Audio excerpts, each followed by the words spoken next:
Since 1972, the McIlvaney Financial Group has been a conservative, contrarian investment firm. With that mindset, they have created a multifaceted approach to portfolio management, offering a wide array of services including wealth management, a unique short fund, hedging through precious metals, and excellent educational resources. We have had David McIlvaney on our show multiple times because we respect his outlook, viewpoints, and recommendations. You really need to let them give you a much better understanding of what true portfolio diversification is. Just go to McIlvaney.com/Main Street, with Main Street all spelled out, to get introduced and to garner free information.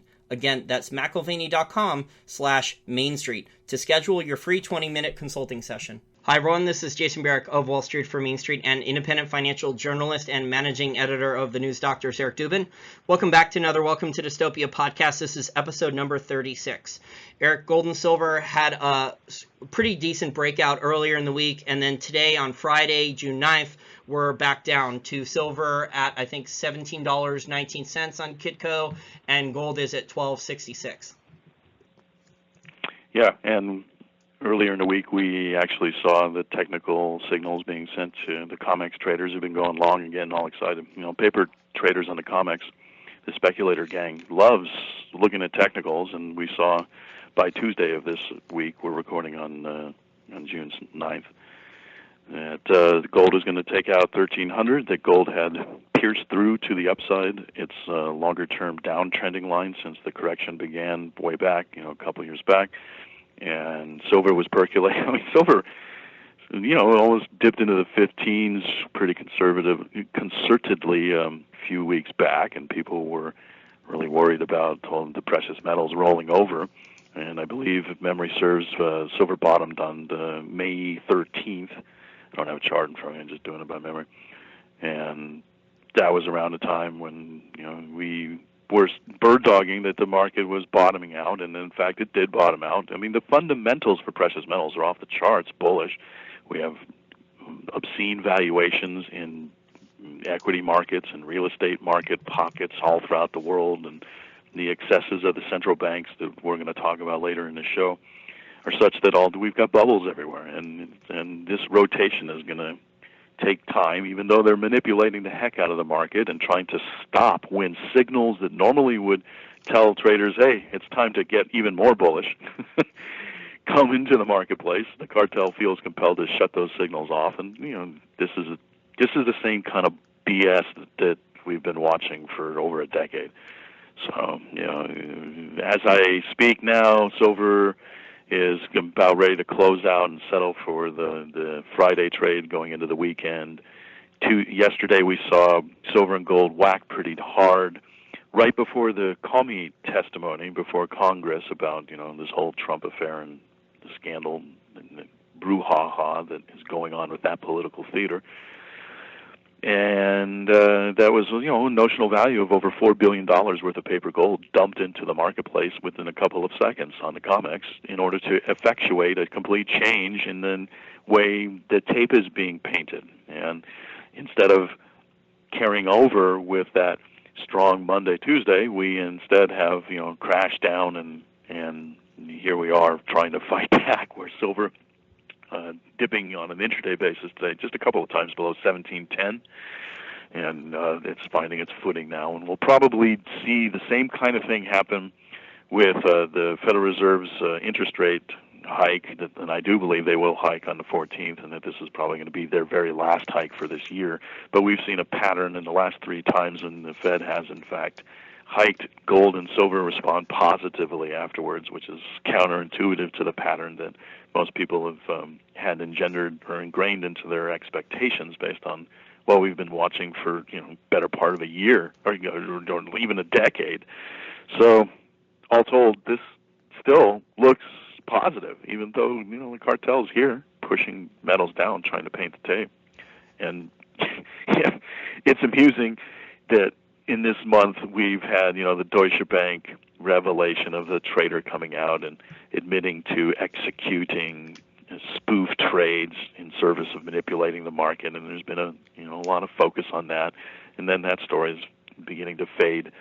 But people who claim that precious metals are not manipulated are just electing to be ignorant. They just don't want to deal with reality. The spoof trading thing was, in my opinion, a kind of limited hangout. It's a way of spotlighting the problem that everyone knows, or at least a great many of people in the know realize exists in the form of the Deutsche Bank and other bullion banks participating in manipulation. But spoof trading is only, I don't know, maybe 5% or so responsible for the net effect of the manipulation that has been executed over the last decade. It's nothing. It's a limited hangout. And spoof trading, Eric, is done in a lot of different markets by high-frequency trading algorithms and Wall Street traders. I remember Bart Chilton talking about this and how high-frequency trading algorithms are bad for markets and market manipulation, and yet, he went and became a lobbyist to go work for the high-frequency trading, and now he says the exact opposite, probably getting paid 6 figures or more to go and, spin it the exact opposite. Welcome to Dystopia, right? We live in a crazy scenario where when Bart Chilton was probably one of the few regulators willing to go on record and tell the truth about gold and silver manipulation, talk about high-frequency trading algorithms, manipulating different markets, and yet to earn a living, right? To make a decent living, he goes and works for the other side, and now he's saying the exact opposite, making a big salary. But, you talked about the central bankers. I think it's central bankers gone wild. They're basically now, Eric, in 2017, you sent me this article beforehand. Actually, let's talk about this later in the show. Let's still talk about gold and silver first, and then we'll talk about central bankers gone wild, because they're trying to downplay their importance to markets, but basically now they are taking over all the markets with their intervention and their money and credit programs. So, I think, Eric, at 17 silver, I interviewed Keith Neumeyer on my channel earlier in the week.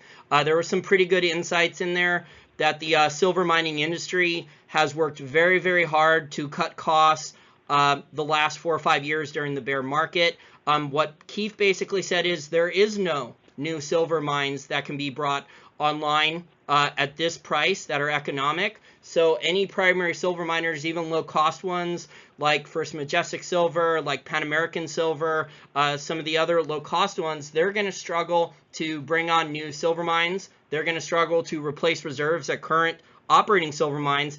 And one of the main effects of this is you're starting to see companies in the past, Eric, that used to be, only silver, and they had silver in their name, they're name changing. So I think this is a major, major sign that the silver industry is in dire straits going forward. You had Silver Wheaton, which used to buy a ton of these silver byproduct deals with base metal miners, and also gold miners that has silver byproduct, do silver streaming deals for financing, and they can't find silver deals. So they've changed their name now from Silver Wheaton to Wheaton Precious Metals. You have Silver Standard, which has one large, extremely large silver mine in Argentina, and they've been buying gold mines lately to diversify into gold because they can't find economic silver mines at this current price. They do have other projects that can be brought online, at $25 or $30 silver or higher,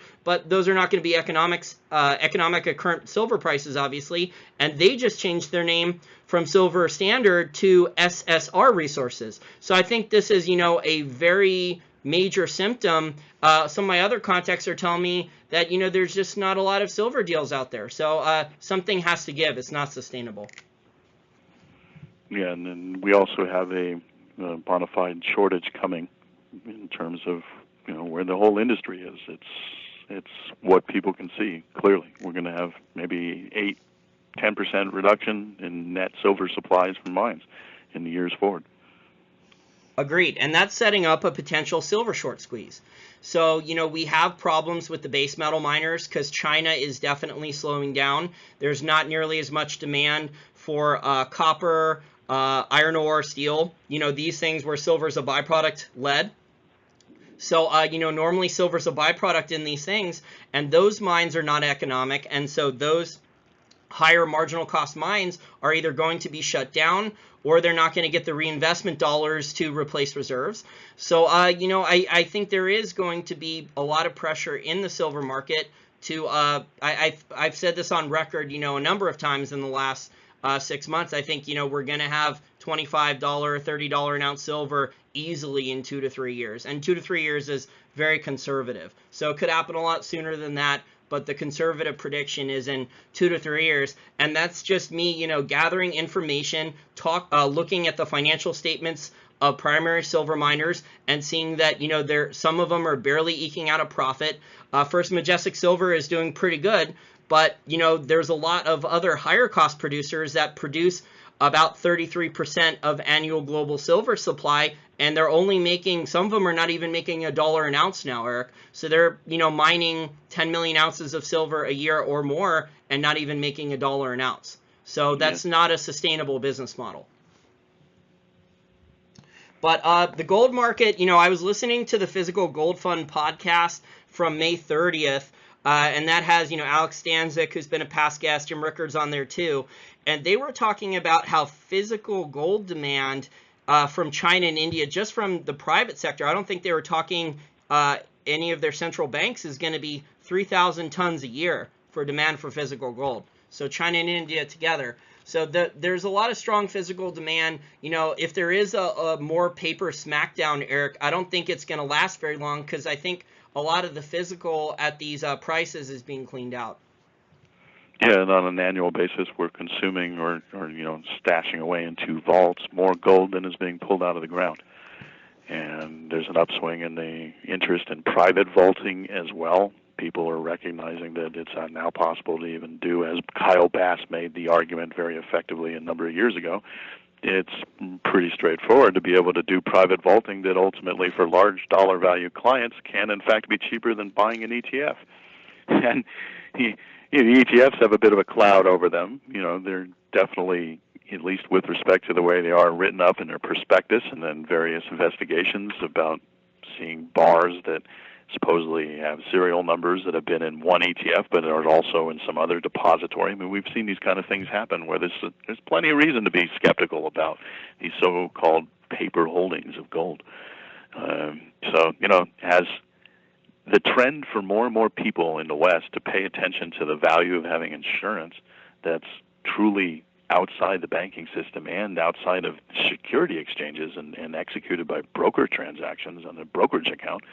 I mean, the real value of precious metals for the wealthy and the little guy, but the wealthy are what will really move the market, is in fact having metals outside of the system. And even vaults are now becoming a bull market. I was amused to see that they're transitioning nuclear bomb shelters in Switzerland and decommissioned banks with their vaults. I mean, vaults are now actually getting more popular as well too, as people are recognizing 8-9 years into this cycle that we're pretty long in the tooth when it comes to assets being pushed up and up and up, in large part by what the central bankers have been doing. And that's a pretty good segue. I mean, we should talk about what the heck central bankers have been doing, because they're going nuts. They put in $1.5 trillion of U.S. dollar equivalent funds into the global system just this year. Yeah, it really is central bankers gone wild. It's like the college student who's taken daddy's credit card and gone on spring break and is buying everyone at the bar shots, is going to the strip club, is going for is going on those private jet ski rides with the stripper they just met, or things like that. So, they're spending like there's no tomorrow just because they're terrified, I guess, of asset prices falling. I want to give you, for perspective here, central bank balance sheets. So, just basically in the last couple years, everyone knows about the Federal Reserve's balance sheet, right? It's a little over $4.4 trillion, okay? And they're talking about reducing it. You and me, Eric, have talked about this before. We don't think they're going to be able to meaningfully reduce it. I don't think there's going to be a lot of buyers for their assets unless, they kind of force people to buy it. But the European Central Bank, Eric, their balance sheet, after all their asset purchases in the last couple years, is now at $4.5 trillion in U.S. dollar equivalent, which is, a little bit more than even the Federal Reserve's balance sheet. Obviously, this is not counting currency swaps. So we're not going to count currency swaps here. So the Bank of Japan's balance sheet, Eric, and Japan's economy is a lot smaller than the United States, over $4 trillion. And the People's Bank of China's balance sheet, which, since 2008, China has created over $28 trillion in RMB worth of credit, this thing is going to end up being absolutely massive too when it's all said and done, because either they're going to have to buy up all this garbage assets that they've forced out or bad debt, or they're going to have to start rapidly devaluing their currency or some combination of it. So yes, they have all these reserves, but what they're probably going to do is they're not going to liquidate the reserves per se, though it's just easier for them to create more money and credit out of thin air, and most people won't even notice. And, a lot of people, it's difficult in China for them to get money out of the country. So I think this is why, I think Bitcoin and Ethereum and some of these other altcoins, one of the main reasons is because things are not doing well in China, and people are worried about currency devaluations in China and capital controls in China. And there's a lot of money that's leaking out of China, and it's been going into Bitcoin for speculation and wealth preservation strategy, been going into these cryptos. And that's why you have, one of the reasons why you have Bitcoin. I have CoinDesk up right now. Bitcoin's at $2,841 now, and Ethereum's at $273. Eric, Ethereum only had a 2-day correction where it dropped 25%. Otherwise, it's buying the momentum for buying pressure on that stock chart is really unbelievable. It's gone up over 20-fold in barely 2 months without a correction, really. 25% correction in 2 days. This is not normally how markets behave. Normally when you have that type of move, a parabolic move on the chart, you get a very nasty correction, a protracted one that could last for a while in sentiment. So I think a lot of it's money leaking out of China. Well, yeah, you have money leaking out of China, and then, you have Japan and the so-called Mrs. Watanabes coming in and doing their speculative run, and that's not so much capital flight or, fear of wanting to be outside of the system and having a quasi-trade similar to gold, but in fact just raw speculative manipulation, momentum chasing. The Japanese do that. The Chinese sometimes do that too, certainly when it comes to their stocks. I mean, they go berserk in a stock market every couple of years.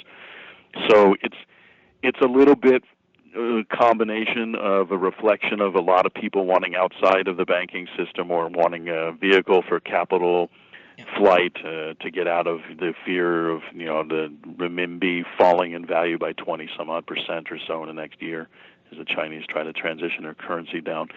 The entire, if you take all the cryptocurrencies and you multiply the number of coins times the price that they're trading at, you get about 55 some odd billion or so in terms of total U.S. dollar value of quote unquote market capitalization, if you could borrow that term.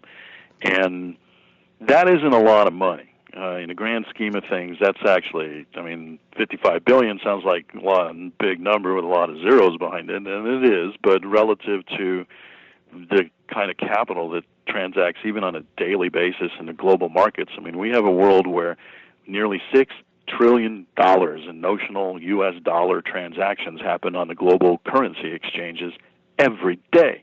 So, yeah, there's a speculative bubble and momentum going into these cryptos, but it's not like, single stock getting a lot of action or traction, and then you'd think about it in terms of the way people would, look and recognize a bubble and then no longer participate in pushing a single stock up. This is a broad asset class that is attracting a lot of attention for a lot of multiple reasons. And, as cryptos get a lot bigger in size, the argument can be made even that, if they're like 500 billion or so market cap a year and a half or so, or however long it takes for something like that to happen, that's when governments are going to start getting really paranoid about the informational telegraphing value of what cryptos can do in terms of the education of people around the world about the nature of our system. People will say, well, what the heck are these cryptocurrencies, and why are people paying attention to them? And part of the reason why is because there are people who want out of the system, and that actually can be kind of dangerous to the powers that be. So it's, a lot of people are drawing a a wedge between the precious metals community and the Bitcoin and other larger, more broadly defined cryptocurrency universe. And frankly, that's a misplaced criticism. I don't think that we're seeing a lot of money being pulled away from precious metals, buying at the margin. I think the retail. I disagree on that. I think for the retail people who would have bought gold and silver in the United States, I think that money has stopped going into gold, silver, and mining stocks. The feedback I've gotten... It already started. It was that curtailment of that flow happened before Bitcoin went berserk after, from the rush to 1,300, and then people in February looking around saying, wow, gold and silver, Bitcoin has exceeded gold, and we had a big correction after China had introduced more onerous regulations, and Bitcoin fell below 1,000 and shot back up. I mean, all that stuff was going on while the precious metals were still catching a bid. It's only recently that precious metals have completely stalled out, during that correction from April onward. And some of that flow, that's sucking out new stacker money and so forth that are chasing Bitcoin, et cetera. There's no doubt about that. I'm not saying that that's not happening, but in the grand scheme of things, precious metals is an order of magnitude much larger, universe, and so yeah. And there's still, like you said earlier about the billionaires and high net worth, there's a lot of people looking at asset valuations and relative to other assets. People see the gold and silver miners look cheap. People are getting out of bonds, they're getting out of real estate, they're getting out of stocks. If you're a hedge fund manager, you've already made big profits, and they're putting money into gold and silver. It's where the sentiment is down, where the money flows have stopped, is the retail. So there's a divergence between the sentiment for gold and silver and miners among hedge funds and institutions versus sentiment of gold and silver for retail investors in the United States. Right. Yeah, right. So and that's the retail had already been tapped out quite some time ago. I mean, you can see that in the coin statistics for U.S. mint production runs and how much the silver eagles, for example, are being pulled into the marketplace. Yeah. The retail investor in North America is kind of flat on his and her back, and we just haven't seen a significant shift in terms of the market and the number of participants expand, and we will. Yeah, it will after the price goes up, because in general, American investors, if you can call them investors, tend to like chasing things that go higher in price, whether it's technology stocks, Bitcoin and cryptocurrencies, other real estate. This is how American investors now tend to orient. They tend to not be contrarian. They tend to not be value investors unless you're a financial professional, and that's the way you were taught. But I've heard a lot of non-libertarian, non-Austrian school economics, a lot of Silicon Valley money, according to some of my contacts, tens of millions of dollars has gone into speculation into Bitcoin, Ethereum, and other cryptocurrencies after they've already gone up in price. So after Bitcoin hit 2,000, after Ethereum went to 50, 60, 70, $80, then tons more money started to pour in, and the higher in price it's gone, the more money that's gone into it in the United States at least. But I forgot to mention the Bank of England's balance sheet, Eric. The UK economy, it used to be obviously a lot larger. It's not as big as it used to be. And the Bank of England's balance sheet, Eric, is now around $3 trillion US dollar equivalent too. So, I mean, these are just massive, enormous balance sheets. And when you add up, the assets on the balance sheet, central banks now own, Eric, about $18 trillion in debt. That's a third of the total global bond market that central banks have already monetized. And you know what? They're probably going to have to end up monetizing more before this is all said and done. And they rotate, too, in terms of which banks are more aggressive versus others. I mean, right now the Fed is trying to pretend that it's in a contraction of its balance sheet phase. But, and the U.S. economy is doing so good, right, with the jobs numbers that we can raise interest rates and reduce the balance sheet. That's the narrative they're trying to push on us, right? And this year, we actually have seen on a net basis the greatest level of central bank infusions worldwide than we've had since the 2009 crash. The rate of infusions is actually accelerating. Yep. And people in America need to understand that because we spend a lot of time looking at what the Fed is doing, but these central banks rotate.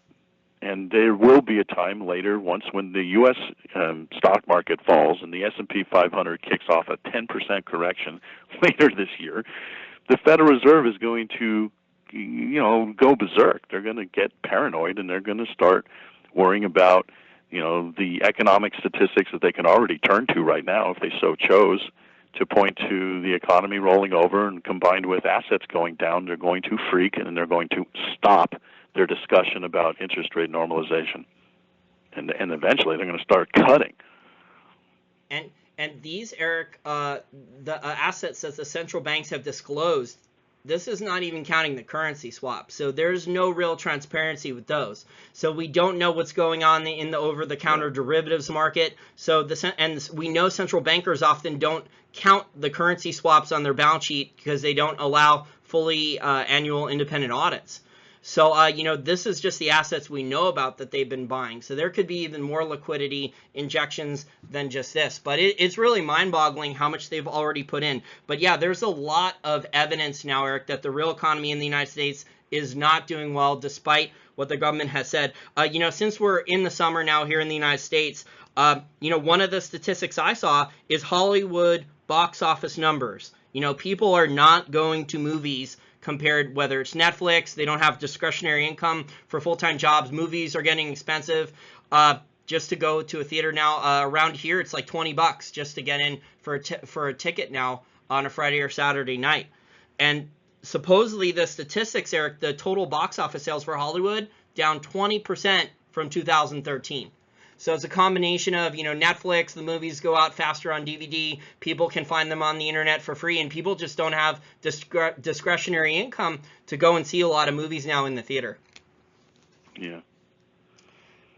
Yeah, so there's a lot of, the other headlines that I wanted to talk about, you were saying this was misleading by Zero Hedge. I'm going to have Michael Snyder of the Economic Collapse blog on for an interview in the near future. He's also running for Congress, too, out of Idaho. I didn't know that, but he just told me that. So he'll be on for an interview in the next week or two. But 93% of all jobs created since 2008 were added through the birth-death model. Why do you think this is misleading, then? Well, I don't think it's misleading. You're mischaracterizing what we were talking about before the phone call. It is a factual statement that 93% of the jobs having been dumped. I mean, I should back up a step. People, if you imagine, the labor pool as being a bathtub, and the net additions are water coming in, new jobs, and going down the drain are jobs that people are losing.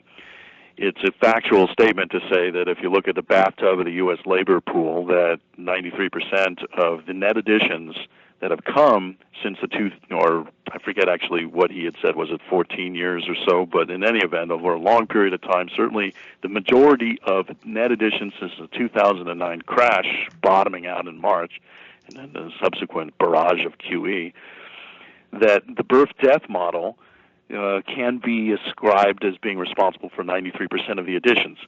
But, the bath water representing the labor pool of the United States goes up and down for lots of reasons. There were a net reduction in a huge number of full-time, high-paying jobs over the exact same period, and over the exact same period, in addition, of a whole ton, up to something like 14 million short-term in part-time jobs. Some of them were short-term, where people who would work as little as 5 hours a month would be considered fully employed, and that, yeah, and multiple people taking multiple part-time jobs because they need to pay their bills would add up to 14 plus million. So, I mean, yes, we can look at anything that would be a net reduction or a net addition to the labor pool of our bathtub that is the United States labor economy. But at the same time, there's lots of additions and subtractions. So that's what I meant by trying to bird dog any kind of statistical framing of the data and slicing it up and saying, 93% of it is all birth-death model. Well, yeah, okay, that's interesting, but there were also additions and subtractions being caused by lots of other factors as well, too, which, when you look at the big picture, it's all the more ugly. because we have had a hollowing out of the labor pool in the United States. Another factor that fits into this is the gigantic number of people who moved into the university system, because in the new recessionary time, it's common for people to want to go back to school and improve their human capital, the higher ability for higher wages over the course of their life, et cetera. You know, policymakers are aware of this kind of stuff. I mean, they have that in the back of their mind as far as how they would pull levers when it comes to public policy in the face of recessions. So the bright-eyed people in the Obama administration early on in the last financial crash decided that they were going to change the ability for people to take out college loans at favorable terms, combined with, you know, interest rates being lower too. That helped the whole scheme. And there was a gigantic student loan bubble blown where prior to the financial crash, we had, and if memory serves, I don't have this stat in front of me, but it was about 350 billion, give or take, level of student loans outstanding in the early part of the 2000s decade, and we went over to what now, $1.3 trillion. This huge bubble in student loans was blown precisely because when someone goes to school, they're no longer counted as part of the labor force participation rate statistic, and the unemployment numbers can go down in terms of the unemployment rate that's quoted. All of these things had an impact on our so-called bathtub that is the labor market in the United States. You know, so that's what I mean by looking at any singular statistic in a vacuum. You have to look at the big picture and understand what was going on with the bathtub in its bigger picture in order to make sense of what any singular dissection in terms of interpreting what happened with the labor market. I mean, no matter how you slice it, what has happened with the labor market is massively deceptive. It's designed to create the impression that, you know, we have 4.5% unemployment rate. That's absolutely laughable. It's only that low because of lots of part-timers coming into the marketplace and getting counted as part of, you know, bona fide labor, as well as the birth-death model, you know, manipulating things, and then on and on. Yeah, the labor participation rate is at multi-decade lows. I think like more than 40% of all adult Americans are not in the labor participation rate. But yeah, you brought up student loan debt. There's a bill being nominated now in Congress. I doubt it'll pass, but we'll see. But basically then students would be able to discharge loans personally, but then the government would still be on the hook for the loans. So I guess then that would make it easier for the Federal Reserve to go in and cover and monetize student loan debt then. Yeah, and you know, there's another bill floating around that they're talking about trying to give students who wish to take out their first-time mortgage for a first-time home buyer, if they have student debt, that they'd get favorable terms on that, and they'd be able to get 125% of the value of a house they're trying to get a loan on with little to no equity down. And then as long as they're willing to turn around and take some of that extra 25% on the value to pay down their student debt, they get the loan. You know, this is the kind of ass-backward, bending over backwards machinations that policymakers dream up at the end of a credit cycle, because they're trying to squeeze out a little more blood out of a stone. That's like a shell game, you know, robbing Peter to pay Paul, because you have a big debt, but then, oh, hey, let's open up another debt and we'll transfer the debt from one thing to another. So it doesn't really solve the debt crisis, it just moves it around. But yeah, I think the real economy, Michael Snyder had another similar article that was cited also in the birth death model one, and he was talking about how if you went back and looked at the GDP numbers from the 1930s, and they were probably less fake back then, there probably wasn't as many ways to fake it quite the same as there is now, but he said that the GDP from then to now actually has the exact same averages of around 1.3% GDP. But if you added in the real inflation rate, Eric, now what the real inflation rate is, either with John Williams of Shadowstats numbers or Ed Butowski from the Chapwood Inflation Index, you know, actually the real economy in the United States would be contracting violently, and the economic numbers now, the last basically 10 years from 2007 to present, including the 2008 financial crisis, would actually be worse than, you know, the 10 years after the Great Depression in 1929. Yeah. Yeah. Yeah, so I mean, we have worsening stagflation. The government statistics are not acknowledging this. The economy, I actually saw an article out today, I think it was Business Insider, saying that there's 6 million technology jobs that Americans can get, but no one has the skills. Well, that's because the educational system isn't teaching the students the proper skills. The United States spends tons and tons of money on education, but doesn't get really much things to show for it. There's a lot of waste and inefficiency there that the private sector would clean up. That the central planning model, top-down, Department of Education, states throwing money at all these things has not solved. So welcome to dystopia. We just have worse and worse. I think the stagflation is going to get worse before it gets better, as all these governments with their central banks just devalue currencies and lie about it. The money is going into assets and it's raising our cost of living.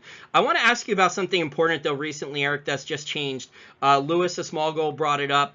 He brought up how recently China, the People's Bank of China, has started buying U.S. Treasuries again after they had been very big net sellers recently. Russia's also been buying U.S. Treasuries too. Why do you think they've changed their policies recently, whereas they were buying a lot of physical gold with their trade surplus, and now they've started buying treasuries again?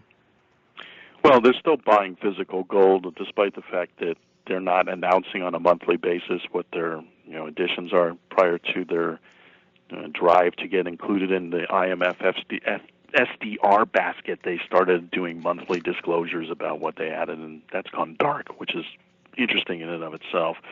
But part of what China has been doing is related to how they've been trying to manage the movement of their currency and their shadow banking system machinations, and they reinvested some of the treasury interest that they have in their hoard, and they just rolled it over, and they were buying more treasuries with that interest. So that was part of what they were doing, and it's not reflecting any kind of significant longer-term shift in their thinking, but more a reflection of the mechanics of what they do on a 6-month window and shorter duration time frame, of how they're trying to juggle what they're juggling when it comes to their closed or semi-closed capital markets and the currency peg that's a floating peg, and they're trying to gear that downward slowly.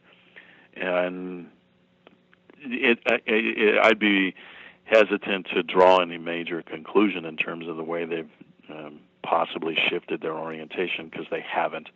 It's more of an artifact of what they do on a shorter term basis, frankly. So you don't think then the Fed raising by 25 basis points, you don't think that's attracting massive amounts of new capital into the bond market, then chasing the yield? No. I mean, China's longer-term interests are not going to be set by even 100 basis points higher in terms of U.S. Treasuries. They're more concerned about what they want to do with their capital markets and their currency and the perception of global confidence within the yuan overall. And the dollar is likely going to continue to decline as well too. They're very well aware of that. So these are more shorter term, intermediate term rather, machinations of what they're doing with their policy, just because they're juggling a lot of balls in a lot of different markets, and sometimes these markets work in countervailing forces against each other. So I think that's really what's up. Eric, I think there's a number of reasons why China and Russia are probably buying more U.S. Treasuries lately, and I don't think it's nearly as much like you. I agree with you that I don't think they're chasing the yield higher necessarily. I think, one, maybe they're worried about exchange rates for their currencies, not necessarily against the U.S. dollar, but maybe they're trying to devalue their currency for favorable exchange rates against others, because I know that not only does China have a dollar peg with the U.S. dollar, but China also manages exchange rates against the Japanese yen and also the euro. So they might not be getting the exchange rates on those currencies they want, and trying to devalue their currency against those other currencies would certainly help them in their trade practices. But I think the other reason could be, Eric, that there could be legitimate trouble sourcing large orders of 50, 100 tons of physical gold. So, in the past, maybe a few years ago, the central banks could have more easily gotten, if you were the People's Bank of China, through buying entities in London or elsewhere, you could have gotten, eventually these larger orders of physical gold. And over time, it's not going to be as easy to get these orders. So if you have trade surplus dollars coming in, it's just easier to park them temporarily in treasuries rather than to buy large amounts of physical gold every month, because gold is a finite resource, and with a manipulated paper price, especially how it's been manipulated to keep it down, there's just not as much physical supply available at the current price. If gold was at 1,500, Eric, I'm sure there would be more physical supply available. I know there would be more mining supply brought online, but we already discussed earlier how the private sectors for China and India are basically taking all the annual gold mining supply, and it's all going into those two countries. So, the central banks in the West, they have to be running out of physical gold that they can ship east. So, we knew this was going to happen. No one knew the exact time frame it was going to take, but we knew that it was going to happen eventually. And I think, one of the reasons they are putting it into treasuries, not only is it a liquid market, I don't think they really care about the returns, but I just don't think there's the physical gold for them to go out and buy that they wanted, that they could have done a couple years ago in large orders. And this is only a temporary kind of thing. 3 months from now or whatever it takes, we're going to see them selling treasuries again, so it's only a short-term kind of phenomenon. Well, it depends what Trump does, right? If Trump goes on again and says the dollar's too strong, we have to start devaluing, right? That'll create a real panic among treasury holders, right, and dollar holders. Sure, yeah. I mean, well, you can even make the argument that China saw it expedient to increase at the margin the small amount of treasury holdings because there's been somewhat warming relations between Trump and China. Oh. Prior to the election, China was going to be labeled a currency manipulator. China was going to, get the strong hand of Trump pushing back on them. And then in the time frame where Trump attacked Syria with 59 cruise missiles and had President Xi over for chocolate cake, they made nice. And part of that was linked up to what the United States is trying to do in terms of having China as an ally vis-a-vis North Korea and having China's ability to put some pressure on North Korea on front and center. So, maybe... That's actually a great point. Yeah, I've heard that theory stressed that there was, meetings and Trump said, look, I won't label you a currency manipulator if you start buying treasuries again. Well, that's just prima facie evidence. All you have to do is look at what Trump's public statements were. He was going on like literally almost once every week for the entire campaign as well as the first 2 months of the presidency. And then all of a sudden he flip-flopped and said that, well, I'm not going to label China a currency manipulator and that they are doing things that are productive with respect to North Korea. He literally said this in one of his tweets. So it's not really theory. I mean, it's pretty clear, at least with respect to Trump, that he did, and the administration, that they were trying to make nice with China, and China does play ball like that. They're a very diplomatic nation. I didn't see that tweet. There's too many Trump tweets. I don't see all of them. Yeah. the tweet shower. Yeah, I don't see all of them. I try to check them like once a day, a couple of them, but there's just too many of them. He does this intentional, so if there is things he does not want the mainstream media to cover, he can move the narrative at least for a little bit. He can change the news cycle temporarily. Although now the mainstream media is still Russia, anti-Trump, trying to get him impeached on a daily basis, but at least he can change the narrative away from certain stories that he wants to. One more topic I wanted to cover before we end the show. Today we're not doing a scumbag nominee section. We're going to do a shorter episode. The other major story, Eric, I saw, and this one was terrifying to me, the World Economic Forum says there's a $400 trillion pension shortfall by 2050. Now that is a global pension fund crisis. So it's not just the states and the municipalities in the United States and that in the United States with this pension fund. It's a huge global problem. Yeah, too many promises that can't be paid. Well, yeah, I mean, that's a very succinct way to say it. But I mean, like, we have to put some blame on the politicians, right? That were willing to say anything to get elected, making ridiculous promises, and obviously the voters deserve some blame, because I mean, like, a lot of these campaign promises, guys, were just totally unrealistic, and people voted for it anyway. It's just really sad. Yeah, so I don't know how that's going to get solved, but we are going to have Jim Rogers has been vocal lately, saying, you know, a global financial crisis in the next couple of years is going to be the largest one in his lifetime. And Jim is a student of markets. He's excellent at that. So, you know, I think in the next 2 or 3 years, that's going to exacerbate the global pension fund on being underfunded, is when the asset prices do fall, because they're not doing well even. Yeah, and you know, 2040 is like so far into the future. Between now and then, so many things are going to happen that'll completely change the nature of what object reality we're all looking at. We, in the near term, actually have within the next 5 years the beginnings of outflows of baby boomers starting to tap their savings in the United States, and pension funds that, on an actuarial basis, were supposedly going to be able to get 7 to 9% return on their investments, and a good chunk of that being in so-called safe, you know, bonds for being a lion's share of that.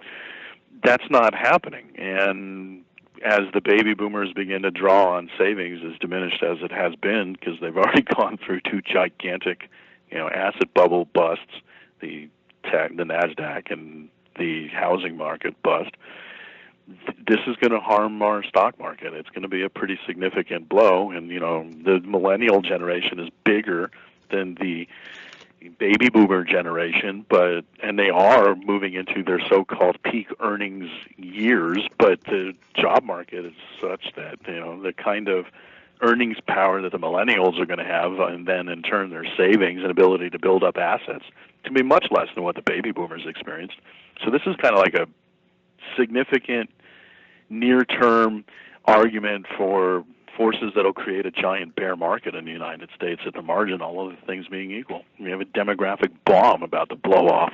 Well, there would have been, you know, deflation and a huge bear market, a fall in asset prices, but for unprecedented intervention and manipulation of asset prices by central banks. So, you know, if you remove the central bank interventions and currency swaps, you know, the asset prices would have collapsed already. We would have already had, markets clearing, things would have moved on, a lot of businesses would have went bankrupt. You know, none of that has happened because the central banks and politicians did not allow that to happen. Yeah, and, you know, other than the passive, longer-term retirement saving strategies that the middle class does in the United States, the discretionary investment flows that individual investors in the middle class were putting into the marketplace in, say, 2009 to 2013 were pretty small. It's only been in the last, year or so that we've seen the retail investor begin to get a lot more excited and start dumping money into ETFs more and so forth. Yeah. I mean, so, you know, the asset profile of the middle class has been wheedled away pretty significantly in the United States. And that's also going to exacerbate this whole demographic bomb that we just talked about when it comes to the savings being tapped as people in baby boomer generation start going into retirement. And that combined with the pension overhang is just a recipe for disaster. We're going to have pensions that are going to have to be bailed out by governments left and right. Well, did you see what Illinois just did in the last month or so? I think because of pension fund shortfalls to government employees, I think they're announcing 33% tax increases of, a few different taxes that are going to equal a 33% tax increase on Illinois state residents to make up for pension shortfalls. Yeah. But all the pension shortfalls in the United States that are in the most trouble first are all the Democrat states. You know, the most corrupt, large population Democrat states. So your New York, New Jersey, Illinois, California, Michigan. Those ones are the ones. Detroit has already gone bankrupt. So there's been a few, in Republican states, like I think Dallas, there was a run on the pension plan. But in general, if you look, Meredith Whitney actually did a good job covering this, but her prediction on when the crisis would unfold was early, but her numbers were good, outlining that there was a pension fund crisis not too long after the 2008 financial crisis. And she was, she went on the mainstream financial media, did interviews, and was just absolutely, roasted and name called. And called, Chicken Little, these are not going to go bad. But, she was a little early, a couple of years early, but her numbers were good. Just on the timing of these things is difficult because, look at how much longer the Bernie Madoff Ponzi scheme went on than Harry Markopolos and others thought it would go on. So these things tend... Yeah, no, and the biggest masking of the problem is just that assets have been suspended higher. Stock market has rocketed higher. Bond market has still been, by and large, a bull market. So the existing holdings of all these pension funds have actually been okay. And pension funds are heavily invested. Pension funds, Eric, too, are heavily invested in real estate, especially commercial real estate. Ton of money went into commercial real estate after the 2008 financial crisis. Not only did Dodd-Frank force the banks to start lending a lot more into commercial real estate, but the pension funds, too, went in there like gangbusters after the 2008 financial crisis. Yeah, so they've taken on greater risk because they've been forced to, because the lion's share of norms for pension funds where you can have 80, 70, whatever percent of your portfolio based on low-risk bonds no longer being an option to generate your target of 7% year-over-year returns. They go out and they reach for yield and for higher risk, and they're buying stocks. The pension funds are buying Apple. Well, so is the Swiss Central Bank, right? I mean, like the Swiss Central Bank owns over $60 billion worth of technology stocks, right? So, and today, just anecdotally, we saw, in Friday's trade that the so-called FANG stocks get punched in the gut. People are beginning to recognize that the valuations have been stretched to the limit because people are just diving into these shares brainlessly, including central banks using public funds to buy stocks. Yeah, this is the most Orwellian dystopian thing about the financial markets is that, people, whenever you bring up the word fascism, first of all, most people don't even know what the definition of the word fascism means. They think it's only, Hitler and Nazis. There's a lot, Mussolini and other people that don't, non-Nazi fascism. But, central banks creating currency and debt out of thin air to go and buy up asset prices is fascism. So, and this is what we have now. This is the Orwellian dystopian, totally distorted, non-free markets we have now, where the central banks have just gone totally crazy because they're terrified of asset prices falling in another financial crisis. But this has just made the problem worse because nothing was really fixed after 2008. And, there's just tons and tons of crazy amounts of speculation now going on. I even saw an article, I didn't get to talk about this, where Ethereum, now I'm seeing articles, Eric, that Ethereum's worth more than Bitcoin, and there's a limit. There's a supply limit on Bitcoin. There's only going to be, due to the blockchain math problem, 21 million Bitcoins. I don't think there's any supply limits on Ethereum. But people don't care about that because the price is going up. So they have to get on board. And, this is the what have you done for me lately market. So as long as the markets are going up, people are going to still try to chase them. That's why all that money went into the index funds and ETFs, like you said, in stocks, because they're already growing up. People didn't care about valuations. Oh, they're going up. I'm missing it. Crazy day. Okay, well, we're not going to do a scumbag nominee section, so this is it for this week's episode. Thanks, everyone, for listening. Wall Street for Main Street needs your help. YouTube stole $7,200 from Wall Street for Main Street in annualized YouTube AdWords revenues, and they kneecapped our analytics down by more than 80% across the board since September 2016 with their new censorship algorithms to stop the rapid growth of our channel.